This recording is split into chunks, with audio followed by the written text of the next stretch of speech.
Hello students, I hope you are completely safe and doing your best. Students, as you know, I have uploaded 6 videos about basic English grammar and this is my 7th video. So today's topic is noun cases. Students, if you haven't watched my previous videos, I suggest you to watch that first. तो start करते हैं आज का topic. Noun के case. देखिए बच्चों, जैसे हिंदी में संज्ञा के कारक होते हैं ऐसे ही इंग्लिश में भी नाउन के केस होते हैं। यानी नाउन यानी संज्ञा और केस मीन्स कारक, संज्ञा के कारक इंग्लिश में भी होते हैं। देखिए कारक क्या होते हैं, किसी सेंटेंस के अंदर हम ये तो पहचान लेंगे कि भाई हाँ ये नाम है, और दुनिया के सारे नाम ही क्या होते हैं, नाउन होते हैं। लेकिन आपको एक बात और बतानी पड़ेगी, आपसे ये भी पूछा जाएगा कि नाम तो चलो आपने पहचान लिए, हाँ नाउन है, लेकिन आप ये बताइए कि नाउन रोल क्या प्ले कर रहे हैं, इनका रोल क्या है। जैसे कि भाई एक फैमिली के अंदर मेंबर तो हमने पहचान लिए, लेकिन वो मेंबर उस फैमिली में रोल क्या है उसका, बेटे का है, बेटी का है, माता का है, पिता का है। जैसे मूवी में होता है कि भाई हाँ हीरो हीरोइन तो पहचान लिए, लेकिन वे रोल क्या प्ले कर रहे हैं, उनका रोल क्या है। तो वो रोल बताना ही एक नाउन का, सेंटेंस के अंदर रोल बताना ही उसका केस बताना होता है। आप केस कह लीजिए, फंक्शन कह लीजिए, नाउन के फंक्शन कह लीजिए, नाउन के केस कह लीजिए, नाउन की पोजीशन कह लीजिए, कुछ भी कह लीजिए, बात एक ही है कि भाई किसी नाउन का हमें स्थान बताना, कि उसका रोल बताना, उसकी पोजीशन बताना ही क्या होता है, उसका नाउन का केस बताना होता है, केस ऑफ नाउन होता है। एक बार डेफिनेशन देख लेंगे। Case of noun tells us about the position of that noun which is used in a sentence। कि केस जो होता है एक नाउन का, वो बताता है हमें बारे में स्थिति के उस नाउन की जो कि यूज हुआ है एक सेंटेंस में। तो एक सेंटेंस में जो नाउन यूज हुआ है उसकी स्थिति को जो बताता है वो उसका केस होता है, कि भाई इस केस में आई ये स्थिति, ये नाउन ये केस में है, ये फंक्शन प्ले कर रही है, ये पोजीशन है इसकी सेंटेंस के अंदर। तो यही क्या होता है, केस ऑफ नाउन होता है। अब आप देख लीजिए कि वो नाउन कितने तरीके से एक सेंटेंस के अंदर आ सकते हैं, 7 तरीके से। बेसिकली अगर मैं कहूँ तो नाउन के केसेस जो होते हैं बच्चों, वे केवल 4 होते हैं, लेकिन आपकी सुविधा के लिए, आपको सिखाने के लिए मैंने इसको 7 टाइप में लिखा है, ताकि आप एक नाउन को अच्छी तरह से एक सेंटेंस में से पिक आउट कर ले और बता दे कि वो कौन सा रोल प्ले कर रही है। तो सबसे पहला जो केस होता है नाउन का, वो होता है नॉमिनेटिव केस या सब्जेक्टिव केस। सब्जेक्ट आप सभी जानते हैं, सब्जेक्ट क्या होता है, जो कार्य को करता है, जिसके बारे में भी हम बात करते हैं, वो सेंटेंस का सब्जेक्ट होता है। तो जब उस सब्जेक्ट का रोल एक नाउन प्ले करता है, जब एक सब्जेक्ट का रोल एक नाउन प्ले करता है तो उसे हम सब्जेक्टिव केस कहते हैं, नॉमिनेटिव केस कहते हैं, और इसको हिंदी में हम बोलते हैं कर्ता कारक। सेकंड नंबर पर देखिए, सेकंड नंबर पर ऑब्जेक्टिव केस या एक्यूजेटिव केस। इसको हम ऑब्जेक्टिव केस को क्या, इसको हम कर्म कारक भी बोलते हैं और एक्यूजेटिव केस को भी कर्म कारक कहते हैं। ऑब्जेक्ट बच्चों आपको पता है कि जो हमें किसी नाउन को, किसी वर्ब को करने के लिए प्रेरित करता है, जिसके कारण से भी कोई वर्ब होती है, कोई क्रिया होती है, उसको हम उसका कर्म कहते हैं। इसके बारे में मैं सारी चीज़ों के बारे में आपको डिटेल से अभी आगे पढ़ाने वाली हूँ, अभी आप थोड़ा थोड़ा इनके बारे में जानते चलिए। थर्ड नंबर पर होता है पॉजेसिव केस या जेनेटिव केस, जिसको हम हिंदी में बोलते हैं संबंध कारक। पोजेशन क्या होता है बच्चों, किसी चीज़ पर अधिकार होना, पोजेस जो किसी से संबंधित होती है, तो संबंध को बताने वाला, किसी का अधिकार को दिखाने वाला क्या होता है, संबंध कारक या जेनेटिव कारक होता है। फोर्थ नंबर पर नॉमिनेटिव ऑफ एड्रेस। एड्रेस होता है बच्चे, एक तो पता ही होता है, दूसरा एड्रेस का मीनिंग होता है संबोधन, किसी को आवाज़ लगाना, बुलाना, पुकारना, एड्रेस होता है। तो नॉमिनेटिव ऑफ एड्रेस को बोलते हैं संबोधन कारक।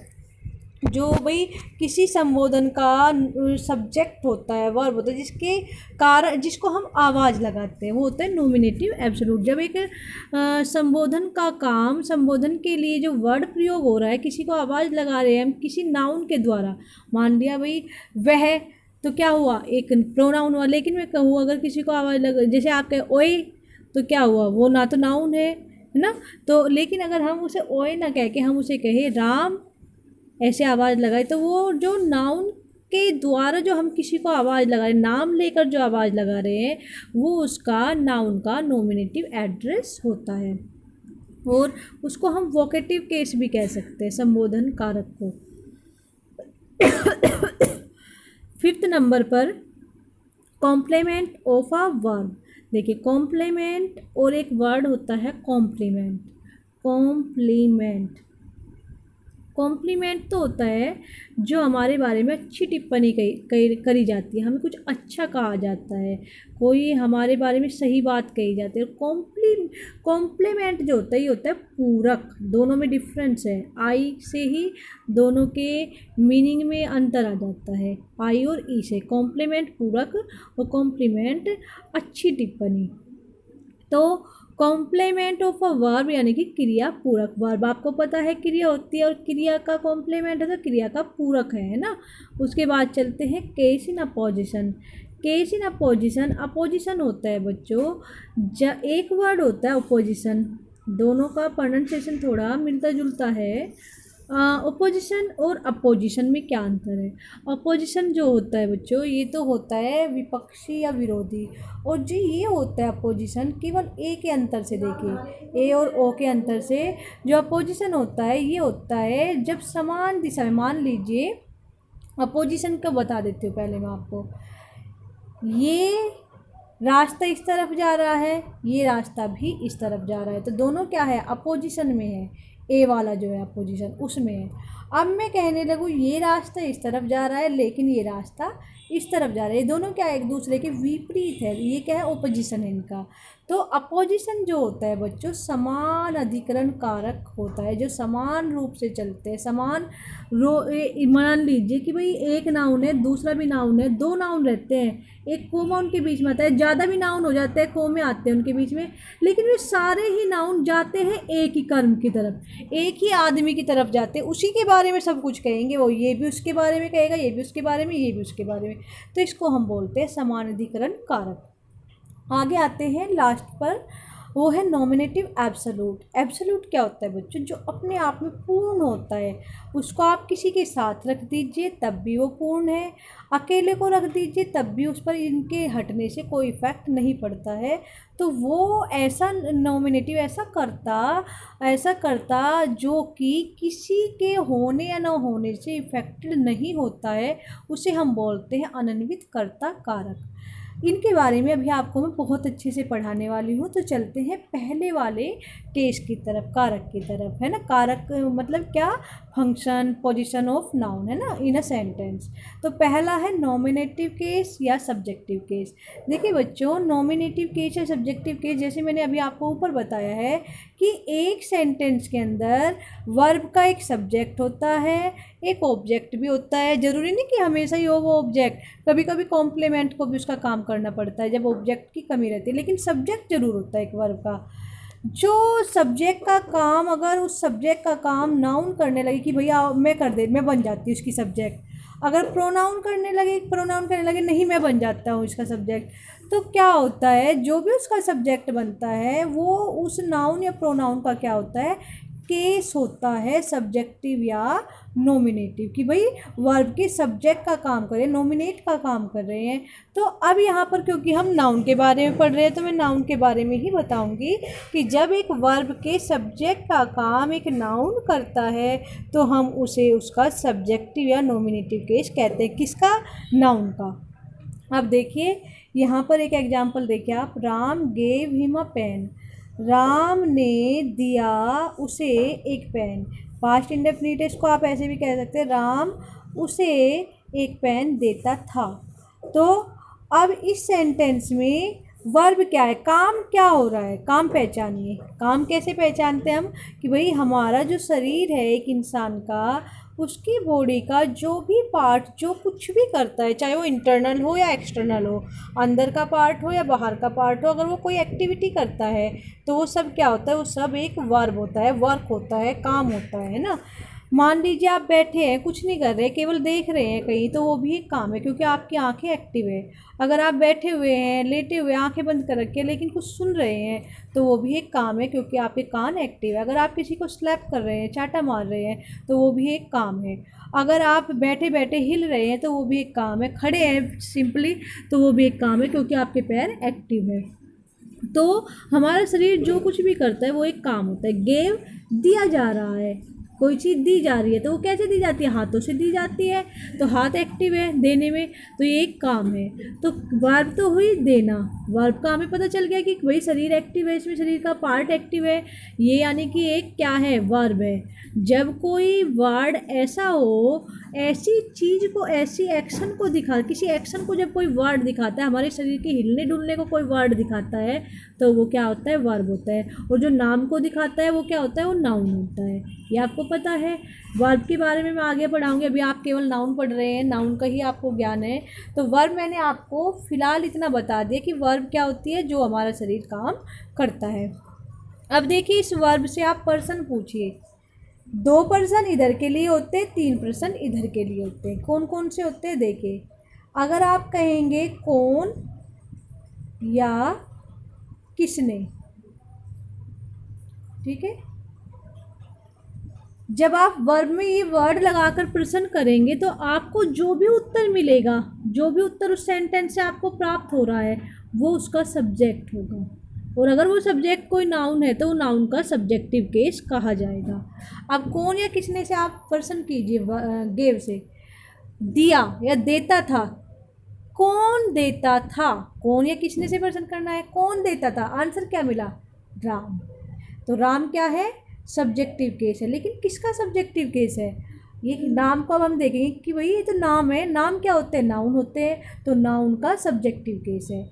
अगर हम इसे ऐसे कहने लगे, किसने दिया, राम ने दिया, फिर से वही कि भाई ये आंसर मिला, ये है क्या, ये तो एक नाम है, और नाम क्या होते हैं, नाउन होते हैं, यानी कि सब्जेक्टिव केस नाउन का है। आगे चलते हैं, अगले सेंटेंस में देखिए, सीता हेल्प्स मी, सीता ने मेरी सहायता की, वो सो मेरी सहायता करती है सीता, प्रेजेंट इंडेफिनिट।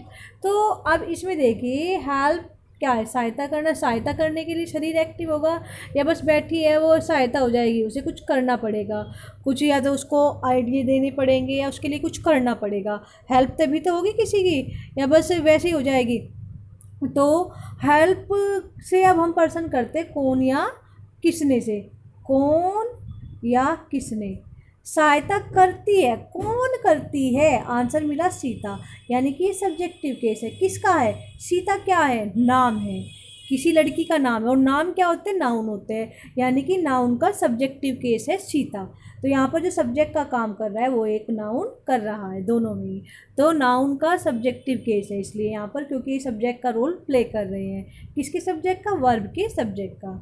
आगे चलते हैं दूसरे टाइप पर, ये क्या है, ऑब्जेक्टिव केस।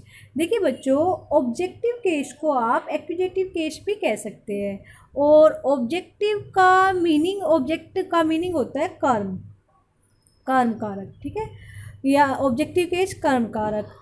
ऑब्जेक्ट क्या होता है बच्चों, जो देखिए अभी मैंने बताया कि जब आप वर्ब में 2 वर्ड ऐड करेंगे, कौन या किसने, तो जो आंसर मिलता है वो उसका सब्जेक्ट होता है। लिखते चलिए, इस बात को दिमाग में बैठा लीजिए। इसी वर्ब से 3 प्रश्न इधर के लिए होते हैं। वे 3 प्रश्न कौन कौन से होते हैं, एक तो क्या, किसे या किसको।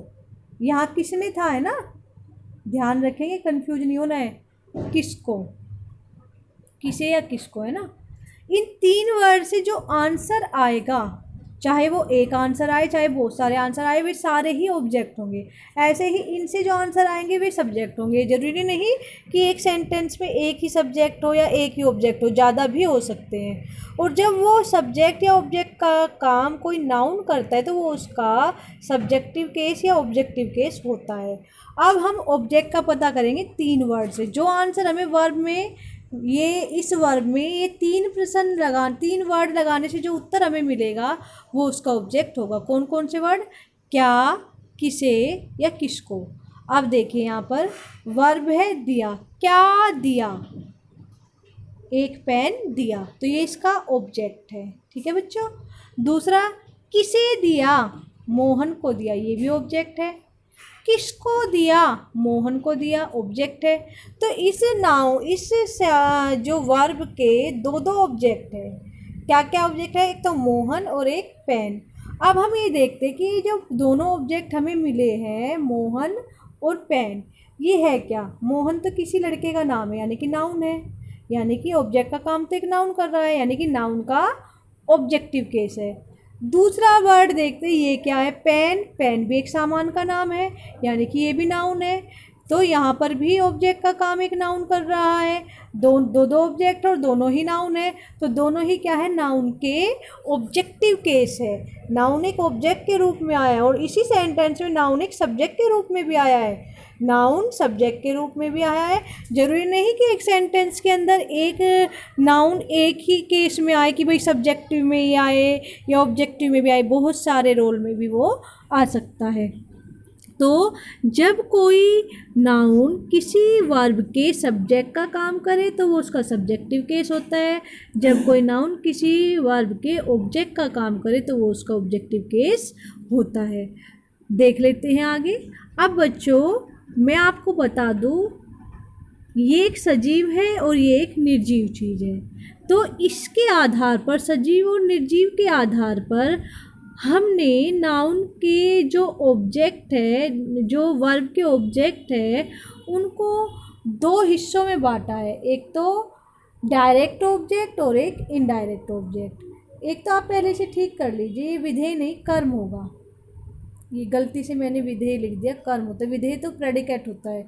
हाँ देखिए, अब आगे इसे ठीक कर लेंगे सभी। विधेय को कर्म कर लेंगे। देखिए बच्चों, ऑब्जेक्ट 2 प्रकार के होते हैं। एक तो डायरेक्ट ऑब्जेक्ट और दूसरे होते हैं इनडायरेक्ट ऑब्जेक्ट। डायरेक्ट ऑब्जेक्ट क्या होते हैं? वे होते हैं निर्जीव चीज़ें। जो निर्जीव चीज़ें होंगी उनको आप डायरेक्ट ऑब्जेक्ट कहेंगे। ध्यान रखेंगे, जो निर्जीव चीज़ों के नाम होंगे, ऐसी चीज़ों के नाम होंगे जो सांस नहीं लेती है, खाती पीती नहीं है, बोलती नहीं है और वो एक वर्ब के ऑब्जेक्ट के रूप में आई है, तो हम उसको डायरेक्ट ऑब्जेक्ट कहेंगे वर्ब का, न कि इनडायरेक्ट ऑब्जेक्ट। इनडायरेक्ट ऑब्जेक्ट हम उन्हें कहेंगे जो चीज़ें चलती फिरती है, बोलती है, खाती है, फील करती है और एक ऑब्जेक्ट का रोल प्ले करती है किसी सेंटेंस के अंदर। ऐसे नाउन जो ऑब्जेक्ट का रोल प्ले करते हैं और सजीव होते हैं वे होते हैं इनडायरेक्ट ऑब्जेक्ट, और ऐसे नाउन जो ऑब्जेक्ट का रोल प्ले करते हैं और होते हैं निर्जीव वे होते हैं डायरेक्ट ऑब्जेक्ट। अब एक बात और यहाँ पर ध्यान से देखिए बच्चों, डायरेक्ट ऑब्जेक्ट को हम मेन ऑब्जेक्ट या ऑर्डिनरी ऑब्जेक्ट भी कहते हैं। क्यों कहते हैं वो समझिए। देखिए, मेन ऑब्जेक्ट का जो काम करता है वो हमेशा डायरेक्ट ऑब्जेक्ट करता है। जब दो ऑब्जेक्ट एक जगह आ जाते हैं किसी सेंटेंस में, तो जब हम उसका मेन ऑब्जेक्ट कहते हैं तो वो उसका डायरेक्ट ऑब्जेक्ट होता है। क्यों? आप 1 मिनट के लिए यहाँ से मोहन को हटा दीजिए, आप देखिए क्या सेंस देता है अपना पूरा। ही गेव अ पेन, उसने एक पेन दिया, जो सेंस दे रहा है अपना पूरा, यानी कि सेंटेंस के मीनिंग पर असर नहीं पड़ रहा है। लेकिन अगर इस सेंटेंस से आप इस पेन को हटा दें और बोले ही गेव मोहन, उसने मोहन दिया, ये तो कोई सेंस नहीं निकला। उसने मोहन को दिया, वो इससे सेंस क्या रहा? इनकम्प्लीट रहा, कंप्लीट नहीं हुआ। तो जो सेंस को कंप्लीट कर रहा है तो वो ही तो मेन ऑब्जेक्ट होगा, या जो कंप्लीट नहीं कर रहा है वो मेन ऑब्जेक्ट नहीं होगा। आगे चलते हैं। अब ये जो होते हैं इनडायरेक्ट ऑब्जेक्ट, इनको हम बच्चों डेटिव केस भी कहते हैं नाउन का। पहले ये अलग केस माना जाता था, लेकिन अब इसको हमने इसमें ही ऐड कर लिया है ऑब्जेक्टिव केस में। डेटिव केस क्या होता है? ये होता है संप्रदान कारक, कि भाई जब एक नाउन के अंदर एक इनडायरेक्ट ऑब्जेक्ट आता है तो उसे हम क्या कहते हैं? उसको हम डेटिव केस भी कहते हैं। नाउन का डेटिव केस भी बोल देते हैं। उसको हम क्या कहते हैं? ऑब्जेक्टिव केस तो कहते हैं, उसको हम डेटिव केस भी कहें तो गलत नहीं होगा। अगर इनडायरेक्ट ऑब्जेक्ट है किसी वर्ब का, अगर किसी वर्ब का कोई ऑब्जेक्ट इनडायरेक्ट है, सजीव है, तो हम उसको इनडायरेक्ट ऑब्जेक्ट तो कहेंगे ही, ऑब्जेक्टिव केस तो उसका कहेंगे ही नाउन का। उसे हम अगर डेटिव केस भी कहें तो वो भी गलत नहीं होगा। ऑब्जेक्टिव केस भी है ये, और ये ही डेटिव केस भी है, क्योंकि ये एक इनडायरेक्ट ऑब्जेक्ट है। और डायरेक्ट ऑब्जेक्ट के दो नाम और बताए मैंने आपको, क्या क्या होता है? मेन ऑब्जेक्ट या ऑर्डिनरी ऑब्जेक्ट। और क्यों कहते हैं इसको हम मेन ऑब्जेक्ट? क्योंकि इसके हटने पर सेंटेंस का सेंस जो होता है वो कंप्लीट रहता है। लेकिन अगर हम डायरेक्ट ऑब्जेक्ट को हटा देते हैं तो सेंटेंस इनकम्प्लीट हो जाता है, उसका सेंस कुछ ढंग से समझ नहीं आता है। एक एग्जाम्पल और देख लीजिए। Sita buys a purse, Sita एक पर्स खरीदती है। तो क्या खरीदती है या किसको खरीदती है? एक पर्स को खरीदती है या एक पर्स खरीदती है? तो ये इसका ऑब्जेक्ट है। इस सेंटेंस में एक ही ऑब्जेक्ट है, और कौन सा ऑब्जेक्ट है बताओ? चलो पहचान के, कौन सा ऑब्जेक्ट है? ये पर्स है। पर्स कौन सा ऑब्जेक्ट आएगा? डायरेक्ट ऑब्जेक्ट या इनडायरेक्ट ऑब्जेक्ट? डायरेक्ट ऑब्जेक्ट, क्योंकि पर्स क्या है? एक निर्जीव चीज़ है, वो सजीव नहीं है, तो ये क्या है? एक डायरेक्ट ऑब्जेक्ट है ना। और जब दो ऑब्जेक्ट होते हैं, यहाँ पर मान लीजिए कि भाई यहाँ पर हम मी लगाते हैं, Sita buys me a purse. Sita Sita मेरे सॉरी, अगर आप यहाँ पर लिखे Ram gave me a pen, Ram ने मुझे एक पेन दिया। तो यहाँ पर अगर हम देखें कि भाई दो दो ऑब्जेक्ट आ रहे हैं, तो ऐसी स्थिति में हम इसको डायरेक्ट ऑब्जेक्ट तो कहते ही, पेन को या पर्स को मान लीजिए, तो इसको डायरेक्ट ऑब्जेक्ट तो कहते ही, साथ में हम इसको मेन या ऑर्डिनरी ऑब्जेक्ट भी कहते हैं, क्योंकि इसके रहने से सेंटेंस पर कोई इफेक्ट नहीं पड़ता, लेकिन इसके हटने से इफेक्ट पड़ता है। जब दो ऑब्जेक्ट होते हैं, एक डायरेक्ट और इनडायरेक्ट, तब हम उस ऑब्जेक्ट को डायरेक्ट ऑब्जेक्ट तो कहते हैं, साथ में हम उसे मेन या ऑर्डिनरी ऑब्जेक्ट भी कहते हैं। लेकिन कब कहते हैं? जब दो ऑब्जेक्ट एक सेंटेंस के अंदर होते हैं। एक सजीव ऑब्जेक्ट भी जब हमारे पास होगा सेंटेंस में, तब हम उसे डायरेक्ट के साथ साथ मेन ऑब्जेक्ट भी कहेंगे। किसको? डायरेक्ट ऑब्जेक्ट को। ठीक है, आगे चलते हैं। इसके बारे में आप इंग्लिश में पढ़ लीजिए, यहाँ पर डेटिव ऑब्जेक्ट केस के बारे में। when a noun is used as the indirect object of a verb or preposition, it is said to be the dative case। देखिए, किसी नाउन के या प्रेपोजिशन के जब ऑब्जेक्ट का काम एक डायरेक्ट ऑब्जेक्ट करता है, एक सजीव नाउन करता है, तो हम उसको उसका डेटिव केस कहते हैं। देखिए, प्रेपोजिशन का ऑब्जेक्ट कब होता है? कोई नाउन या प्रोनाउन। मान लीजिए मैं यहाँ पर लिखूँ ही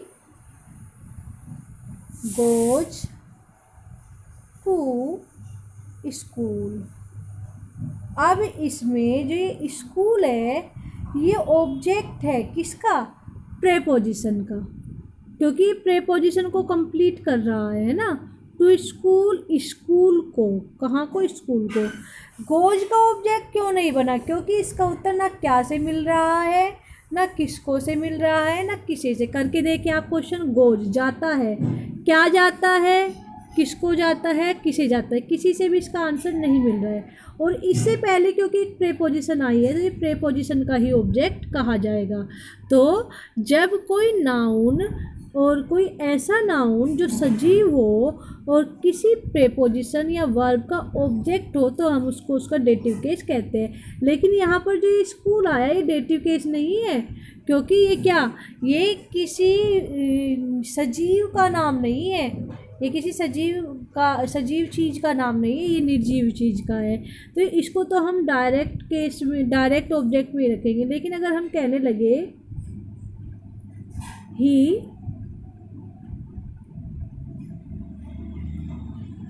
let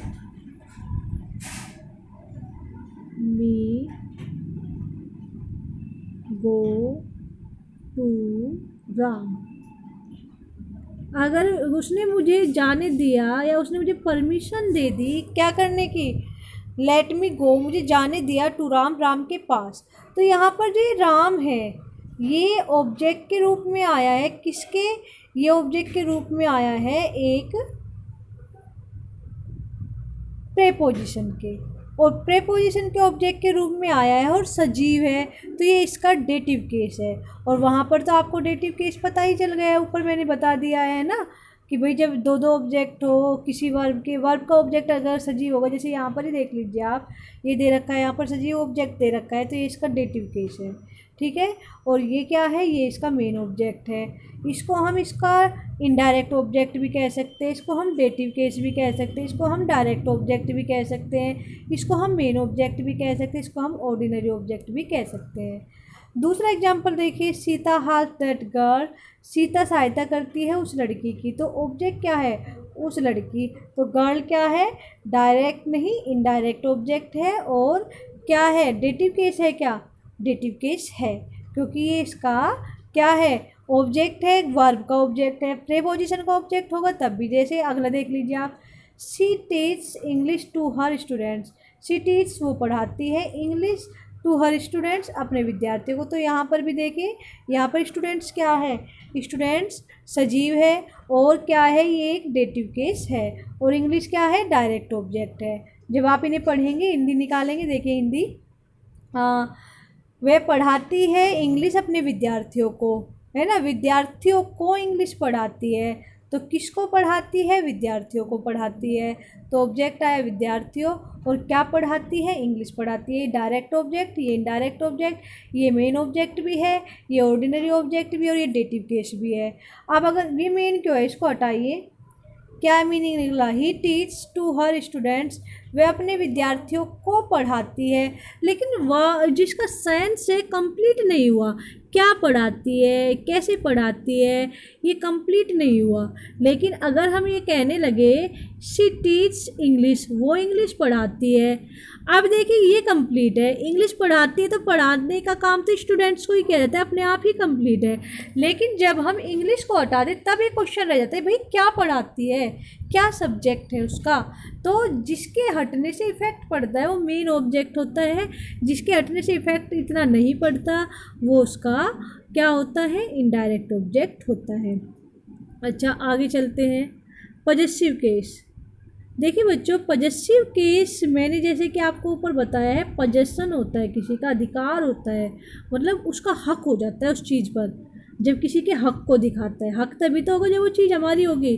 तो पॉजेसिव केस और जेनेटिव केस क्या होंगे, ये हमारे अधिकार को दिखाएंगे, जिसको हम संबंध कारक, मतलब संबंध दिखा देंगे, किसी चीज़ से किसी का संबंध होगा तो हमारा अधिकार होगा ना उस पर, तो संबंध कारक होते हैं ये।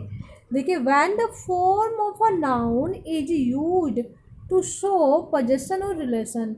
देखिए, जब किसी नाउन का जो फॉर्म होगा या रूप होगा, जब किसी नाउन का रूप यूज किया जाएगा दिखाने के लिए किसी चीज़ पर अधिकार या किसी से रिलेशन, है ना, किसी चीज़ से रिलेशन या किसी चीज़ पर अधिकार, जब एक नाउन दिखाएगा, देखिए बच्चों वो दिखा कोई भी चीज़ सकती है, लेकिन जब ये काम एक नाउन करता है, क्योंकि हम नाउन के बारे में पढ़ रहे हैं, तो नाउन का पॉजेसिव केस होगा।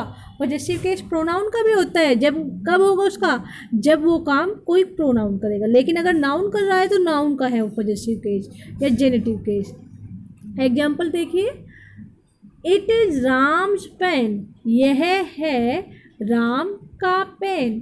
देखिए, राम का पेन, का की के भी हो सकते हैं, संबंध कारक में आपने हिंदी में पढ़ा होगा, का संबंध का की के, है ना, तो राम का पेन, राम की किताब, राम का भाई, तो ये का की के संबंध को जो दिखाते हैं, पेन का संबंध किससे है, राम से है, तो का की संबंध दिखाने का जो काम करते हैं, जिनके कारण संबंध तय हुआ है, पहले तो राम भी अलग था और पेन भी अलग था, दोनों अलग अलग थे, लेकिन जैसे ही का या की जुड़ा तो इन दोनों का आपस में रिलेशन बन गया। और रिलेशन किसने बनवाया? इसने बनवाया। और जिसके साथ ही जुड़ रहा है, जिसका रिलेशन बन रहा है किसी चीज़ से, वो उसका संबंध कारक होगा। तो राम का पेन, तो संबंध किसका है? पेन से। राम का है, तो राम क्या है? राम पॉजेसिव केस में है। राम के साथ ही हम अपोस्ट्रोफी एस को प्रयोग करते हैं। पोजेशन दिखाने के लिए बच्चों हम एक तो अपोस्ट्रोफी एस का प्रयोग करते हैं, और कुछ कंडीशंस में हम इसका प्रयोग नहीं कर सकते, वहाँ पर हम ऑफ का प्रयोग करते हैं। का की के की इंग्लिश दिखाने के लिए, अधिकार दिखाने के लिए, संबंध दिखाने के लिए। आगे देखिए, she is my brothers classmate. आप क्या कह रहे हैं कि वो जो है लड़की है कोई, वो है मेरे भाई की क्लासमेट। तो भाई से संबंध हो गया उसका। क्लासमेट और भाई अलग अलग थे, लेकिन इसके लगते ही का की बन गया। भाई की क्लासमेट, भाई से उसका संबंध हो गया। तो जो संबंध बताते जब कोई नाउन संबंध के रूप में आते, किसी चीज़ से संबंध दर्शाने के लिए काम करते हैं। ये जो भाई है ये संबंध दर्शाना चाह रहा है क्लासमेट से, तो वो जो उसका केस होगा वो उसका पॉजेसिव केस होगा। कि भाई जब एक नाउन किसी चीज़ पर अपना अधिकार या किसी से अपना संबंध दिखाने का काम करता है और कुछ अपने साथ ऐड करके चलता है, तो ऐसी स्थिति में उस पूरे ही ऐड किए हुए वर्ड को या जो भी साइन है उसको और उस नाउन को जिसमें वो ऐड हुआ है उसको हम उसका पॉजेसिव केस कहते हैं। आगे एक नोट देखिए क्या होता है बच्चों, जब आप किसी नाउन को सब्जेक्टिव केस में लिखते हैं वो ऐसी रहेगी। मान लिया राम को आपने एक सब्जेक्ट के रूप में यूज किया तो राम ऐसे ही रहेगा। अब इस राम को आप इधर ले आए ऑब्जेक्ट के रूप में ले आए तो भी राम राम ही रहेगा, उसमें कोई इफेक्ट नहीं होगा, कोई उसमें परिवर्तन नहीं आएगा, उसके रूप में इफेक्ट नहीं पड़ेगा। लेकिन अगर आप उसी राम को पॉजेसिव केस में प्रयोग करेंगे तो उसमें थोड़ा अंतर आ जाएगा, उसका रूप थोड़ा बदल जाएगा। यही इस नोट में मैंने लिखा है कि भाई नाउन नॉमिनेटिव या ऑब्जेक्टिव, नॉमिनेटिव को आप सब्जेक्टिव केस भी कहते हैं पता है आपको, और ऑब्जेक्टिव केस को आप जेनिटिव केस भी कहते हैं। जब इन दोनों केस में नाउन प्रयोग होता है तो दोनों में सेम प्रयोग होता है, उसके रूप में परिवर्तन नहीं होता। लेकिन जब बात होती है पॉजेसिव केस की तो वो इनकी तरह प्रयोग नहीं होता, उसमें थोड़ा परिवर्तन आ जाता है उसके रूप में। देखिए यहाँ पर एग्जाम्पल से आपको अच्छे से समझ आएगा। Ram gave me a pen, Ram ने दिया मुझे एक पेन। ठीक है, राम ने दिया मुझे एक पेन। राम इधर है, आप देखिए अब क्या आ जाएगा, he gave Ram a pen, उसने राम को एक पेन दिया। तो राम जब यहाँ था तब भी ऐसे ही लिखा गया, यहाँ आया तब भी ऐसे ही लिखा गया।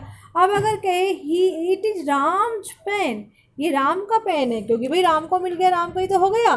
तो अब राम में थोड़ा परिवर्तन आया, अपोस्ट्रोफी और एस लग गया, है ना। तो जब ये पॉजेसिव केस में होता है कोई नाउन तो उसका रूप बदल जाता है, लेकिन नॉमिनेटिव और ऑब्जेक्टिव केस में उसका रूप समान ही रहता है। आई थिंक आपको समझ आ गया होगा। अगली वीडियो में अभी बनाती हूँ जिसमें मैं आपको फॉर्मेशन ऑफ पॉजेसिव केस आपको सिखाऊंगी कि भाई हम पॉजेसिव के केस कैसे बनाते हैं। तो आप अभी इसे समझिए।